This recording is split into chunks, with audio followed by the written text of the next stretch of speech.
Okay, guys, this has been slowly knocking at my door. When I was in the military, I did, I was in the military for 3 years.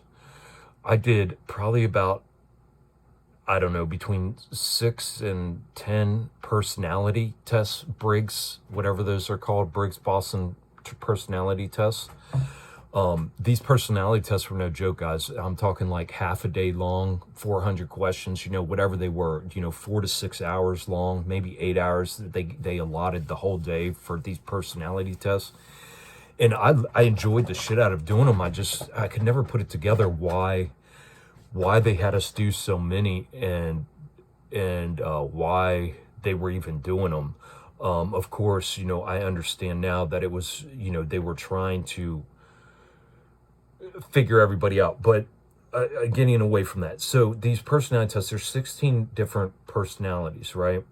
Well, when I was in every test I took, I came out as an INFJ, which was an introverted. And I was like, man, that is not right. I'm not introverted. I'm extroverted. Well, now understanding these systems of abuse and coming to terms with my extreme abuse, I understand that I was an extrovert because of the abuse. I was actually turned into something else through the ego.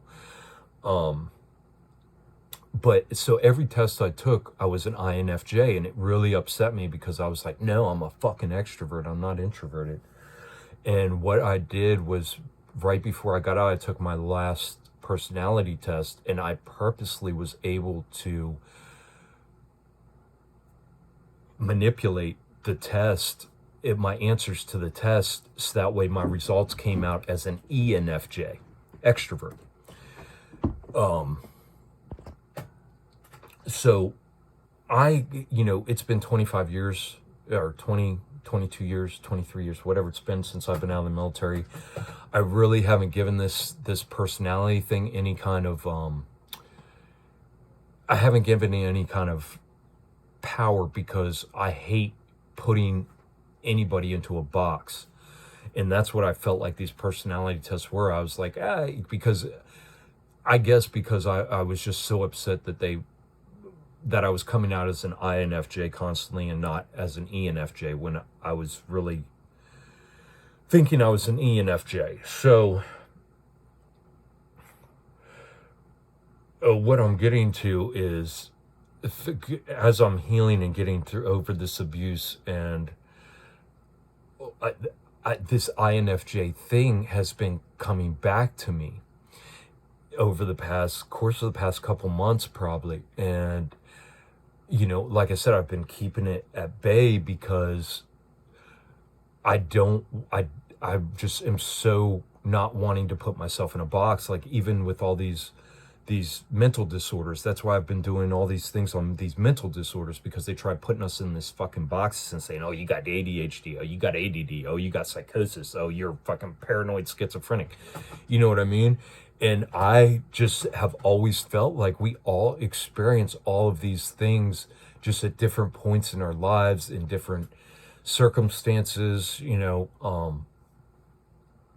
So again, I just felt it was like very bad to put people in boxes. And what I'm doing is I am taking what they've done by putting us in boxes, and it's actually facing it is actually helping me understand myself more and understand what's really going on more. So what I want to do is I want to read this introduction to what an INFJ is, because this is going to help you guys understand who I am and why I am the way I am, why I'm coming across. Because so I just got into it this morning, back into reading and trying to figure out what the whole INFJ thing is again. And it's opened up because I was getting very frustrated. I kept on, I have in my brain, in my mind, I have so many things figured out. Like, the way I operate, like, is so smooth, it's unreal. Where I have problems is when I tried to get it out of me. Here's just a little introduction to this. So inside, like, I'm extremely, like, intelligent. Like, I can see patterns, I can put things together, I can feel somebody's emotions, I can read between the lines, I can know what the underlying motives are for things. But my difficulty arises when trying to share my insights. My thoughts are often misunderstood to the abstract nature of them, because my thoughts are not just like, I don't just get visual representations, I don't just get word representations. I am pulling from every part of my senses, my experience, my intuitions, my feelings. Like, when I put a thought together, or I'm trying to speak these things, it doesn't come out easy because they're so intertwined and intertangled. And because I have never had that safe space to get things out of my mouth, and I kept myself inebriated my whole life, and I never dealt with my trauma and abuse, and I always refused to accept that I was introverted, you know, and with all the brain damage I've suffered over my life, it is, I was, so in the past month or so, or a couple weeks, I guess, I've just been very, like, I, I'm having a hard time getting things out, but I'm like, and I get frustrated, right? So that's what works me up. And then I get frustrated and I fucking start cussing and fucking going crazy, right? Well, I was blaming it on my abuse and on parasites, which it comes from abuse of parasites and anxiety and all that.